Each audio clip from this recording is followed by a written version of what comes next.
The U.S. economy is heading for a recession, may already be in one. You never know you're in a recession until it already started. And you look back and say, oh, gee, interest rates are peak, stock market's coming down, unemployment's going up, initial claims are going up, et cetera. You can look at all that data, and there's a lot more besides, and say it doesn't look good. But then it's like, oh, gee, it's actually a lot worse than we thought. We've been in the recession since, let's say, October 2023. But whether we're in one right now, which we may be, or we're in one soon, which is highly likely, you're going to roll into 2024 and all this electoral politics that we just discussed in a recession, possibly a bad one, and maybe what I call stage two of the banking panic. Don't forget good old Silicon Valley Bank and First Republic and Credit Suisse failed, 1877, I believe, one of the biggest, oldest banks in the world failed. You got the shotgun wedding with UBS. So everyone's like, oh, well, thank goodness the banking crisis is over. It's not over.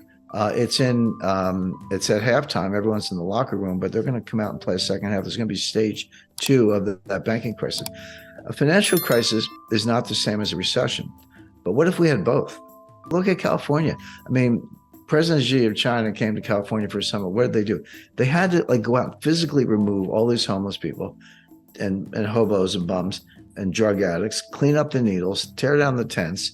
They then got public sanitation into power wash the sidewalks. I don't want to tell you what was on the sidewalks, using chemical solvents, etc., and cleaned it up.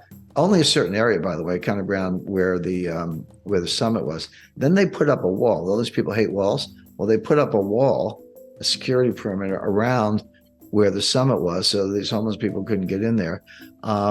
Well, that's how bad it was that they had to do that. Now that she's gone, they're going to take the wall down. It'll be back the way it was. It's an open sewer. So is that, and LA is not much better. They've mandated electric vehicles, which don't work. I mean, they physically go down the road, but they don't solve any environmental problems. There really aren't any with CO2. They're pushing these things nationwide, destroying their economy. So it's just the guy who won as president. So I would say if he wins, that's not my forecast, but if he does, get ready for the whole country to look like California, which is a pretty scary thought. Yeah, I think Trump had a lot of failures. He talks a good game, but he's from Queens, so he's kind of a blowhard. I mean, Trump said we're going to build a wall. Well, the wall is estimated about 1,800 miles from kind of Brownsville, Texas to San Diego. Pick your spots, but about 1,800 miles. Trump built 50 miles, 50, of new wall, and refurbished about 200 miles of existing wall where he made it better. So where I come from, if your goal is 1,800 miles and you did 250 miles, you failed. Now he'll blame Nancy Pelosi and all that, but you think if Nancy Pelosi were president, she would have let anybody stand in her way? I mean, Trump doesn't have the cojones to actually do so. He talks a good game. I agree. If you gave me 10 Trump policies, I would probably agree with 9 of them, maybe all 10. My problem with Trump is that he doesn't actually do anything. And people say, Christopher Wray, head of the FBI goon squad, smashing down doors. It looks like a neo-fascist. I agree with that. Who appointed Christopher Wray? It was Donald Trump. The U.S. attorney in Delaware is giving Hunter Biden a sweetheart deal. Yeah, that's true. Who appointed that U.S. attorney? Donald Trump. In other words, Trump doesn't know anything about the appointments process. He doesn't really understand how his own government works. I'll give him points on foreign policy. We did not have any new wars under Trump. I think it's a major accomplishment. He did open doors to North Korea. Look at North Korea today. They're in bed with the Russians, supplying them weapons, but that was not true under Trump. There was no major war in the Middle East under Trump, et cetera. So I'll give Trump very good marks on foreign policy. He says stuff, he means it. People take him seriously. And of course, the president has a much freer hand in foreign policy under the Constitution, and historically. It's in domestic policy, things like the budget and the wall, and a lot else, where Trump says we're going to stop social media from censoring. He didn't.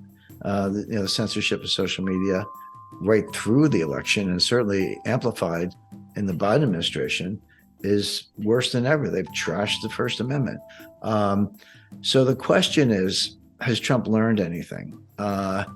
And what I see, he is relying on a couple think tanks to help him with the appointments process. He's awful at it. No one's worse, in my experience.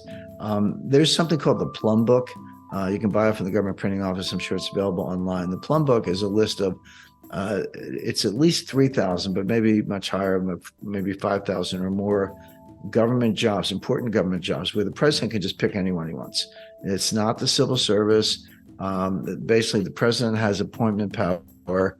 Sometimes Senate confirmation is required, but not all of them. And what you're supposed to do, and what Obama did in 2008 with help from Valerie Jarrett and a lot of other people behind the curtain, they filled in every one of those blanks, thousands of jobs. They said, this person's getting this. And it's not just cabinet level, it's deputy secretary, assistant secretary, deputy assistant secretary, heads of agencies, SEC, EPA, FTC, et cetera. They had them all figured out with loyalists. And then Trump was clueless, didn't understand what I just described, didn't have that list. Trump made Chris Christie the head of his transition. Jared Kushner put Chris Christie put Jared Kushner's father in jail. Do you think there's any love lost between Christie and the Trump family? So why would you pick Christie as your transition advisor when Jared Kushner hates his guts, and probably vice versa? Another dumb move by Trump. And nobody thought Trump was going to win. Chris Christie didn't think Trump was going to win, so he never did any transition work, because he said there's not going to be a transition because Hillary's going to win, which shows that he's an idiot. So this time, what that means is that all those 8,000 Obama appointees I described, they're still in place. A lot of them are still there today, even after 4 years of Trump, and certainly Biden didn't do anything to change it. They were there the whole time. They are the deep state, and the Russia hoax, and the Mueller report, and the Inspector General, all this stuff we heard about for 4 years. Nothing happened because the deep state made sure it didn't. So Trump's to blame for all that. Now the question is, will he do better this time? My information is he has a couple think tanks that are working on this. They're filling in all the blanks. Trump can't do it, but they are. And if Trump goes with that, they're going to put in real loyalists, not just competent bureaucrats, but kind of hard shell conservative Republican Trump loyalists, who then will try to clean out the swamp. Trump did not do it the first time, but he might do it the second time. So if he keeps up his A game in foreign policy, and he improves his appointments process in domestic policy, I would, I'm not running for anything, but I would fire the director of the FBI, but I would fire the deputy director, the assistant deputy. I would clean out the first 4 or 5 tiers. You're all fired. Just day one, you're all fired. And, get some temps in there, or maybe bring the agency to a halt temporarily, and then get some good people in who are going to, uphold justice and apply justice equally and stop weaponizing the DOJ. Let's see. So I guess I think Trump would be good on foreign policy. He's pretty good in economic policy. Some talk that he'll bring back Steve Mnuchin as Secretary of the Treasury. I think Mnuchin did a good job. Wall Street has a lot of confidence in him. So it could be a lot better than the Trump first term.